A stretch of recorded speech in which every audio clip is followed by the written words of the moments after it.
Assalamualaikum warahmatullahi wabarakatuh. Salam sejahtera untuk kita semua. Shalom, Nam Swasti, Nama Budaya, Salam Kebajikan, Salam Pancasila. Perkenalkan, kami dari Universitas Sulawesi Barat, Fakultas Keguruan dan Ilmu Pendidikan, Prodi Pendidikan Guru Sekolah Dasar. Tujuan kami membuat video ini untuk menyelesaikan tugas dari Ibu dosen pengampu mata kuliah Pendidikan Pancasila, yaitu Ibu Evi Segarawati Ampri SPD MPD. Kami dari kelompok 1 atau kelompok kuning yang beranggotakan 7 orang. Assalamualaikum warahmatullahi wabarakatuh. Perkenalkan, nama saya Rianti dengan NIM H052337. Wabarakatuh. Perkenalkan, saya Muhammad Adli dengan NIM H052357. Warahmatullahi wabarakatuh. Perkenalkan, saya Linda Purnamasari dengan NIM H053372. Saya Restiani dengan NIM H052352.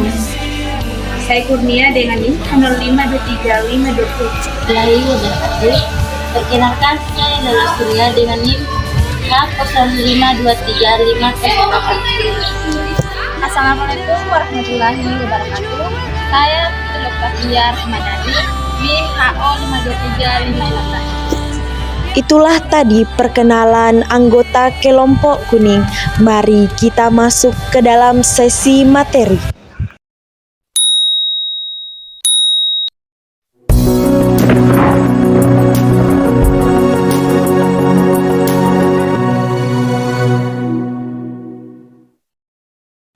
Latar belakang. Hak merupakan unsur normatif yang melekat pada diri setiap manusia yang dalam penerapannya berada pada ruang lingkup dan persamaan dan hak kebebasan yang terkait dengan interaksi antar individu atau dengan instansi. Hak juga merupakan sesuatu yang harus diperoleh. Masalah HAM dalam sesuatu hal yang seringkali dibicarakan dan dibahas terutama di era reformasi ini. HAM lebih dijunjung tinggi dan lebih diperhatikan dalam era reformasi daripada era sebelum reformasi. Perlu diingat bahwa dalam hal penemuan hak, kita hidup tidak sendiri dan kita hidup bersosialisasi dengan orang lain. Jangan sampai kita melakukan pelanggaran HAM terhadap orang lain dan usaha perolehan atau penemuan HAM pada diri kita sendiri. Pengertian hak asasi manusia.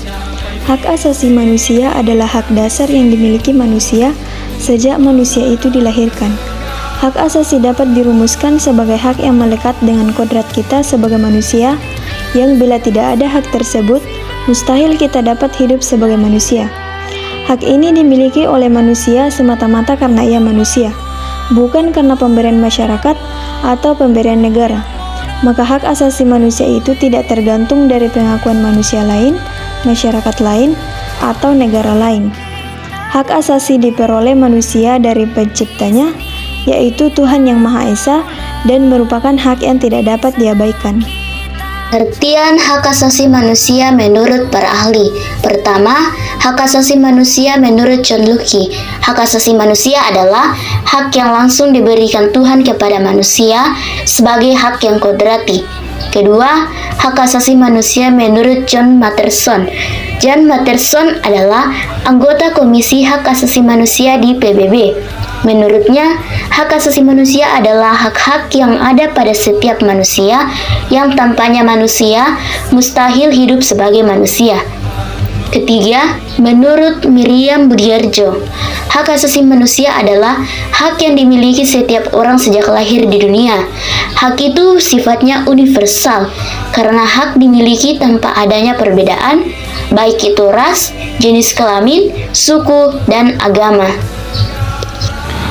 Perkembangan pemikiran HAM dibagi dalam 4 generasi, yaitu generasi pertama berpendapat bahwa pemikiran HAM hanya berpusat pada bidang hukum dan politik. Generasi kedua, pemikiran HAM tidak saja menuntut hak yuridis melainkan juga hak-hak sosial, ekonomi, politik, dan budaya.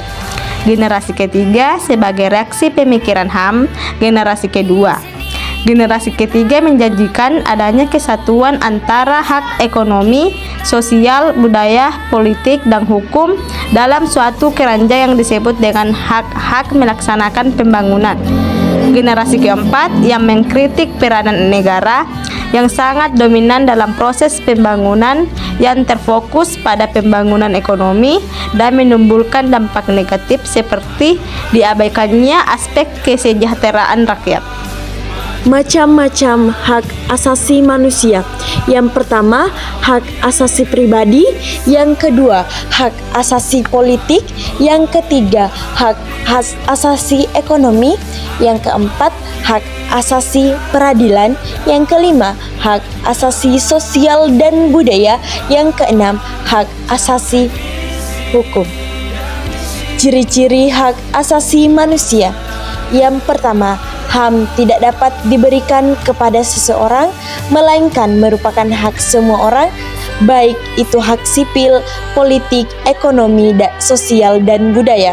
Yang kedua, HAM tidak dapat dicabut, dihilangkan, atau diserahkan. Yang ketiga, HAM bersifat hakiki, yaitu hak yang sudah ada sejak manusia dalam kandungan. Yang keempat, HAM sifatnya universal sehingga berlaku bagi semua manusia tanpa memandang status, suku, gender, dan perbedaan lainnya. Undang-undang yang mengatur hak asasi manusia di Indonesia. Poin pertama, pasal 28A mengatur tentang hak hidup. Kedua, pasal 28B mengatur tentang hak berkeluarga.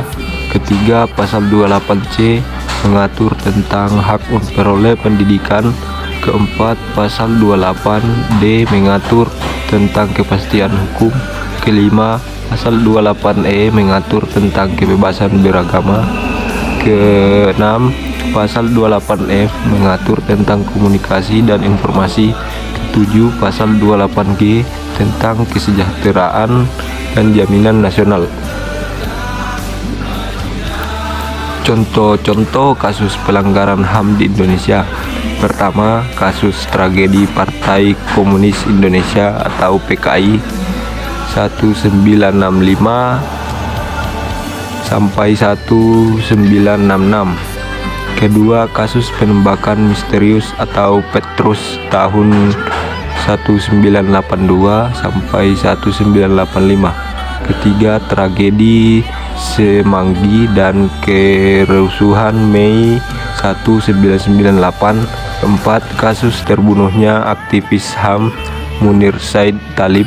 Kelima, tragedi Wamena berdarah pada 4 April 2023. Jadi kesimpulannya ialah HAM adalah hak-hak dasar yang dimiliki oleh manusia sesuai dengan kiprahnya. Setiap individu mempunyai keinginan agar HAM-nya terpenuhi. Tapi satu hal yang perlu kita ingat bahwa jangan pernah melanggar atau menindas HAM orang lain. HAM setiap individu dibatasi oleh HAM orang lain. Dalam Islam sudah lebih dahulu memperhatikan HAM. Ajaran Islam tentang HAM dapat dijumpai dalam sumber utama ajaran Islam, yaitu Al-Quran dan Hadis, yang merupakan sumber ajaran normatif. Juga terdapat dalam praktik kehidupan umat Islam. Dalam kehidupan bernegara, HAM diatur dan dilindungi oleh perundang-undangan RI, di mana setiap bentuk pelanggaran HAM, baik yang dilakukan oleh seseorang, kelompok, atau suatu instansi, atau bahkan suatu negara, akan diadili dalam pelaksanaan peradilan HAM. Pengadilan HAM menempuh proses pengadilan melalui hukum acara peradilan HAM sebagaimana terdapat dalam Undang-Undang Pengadilan HAM.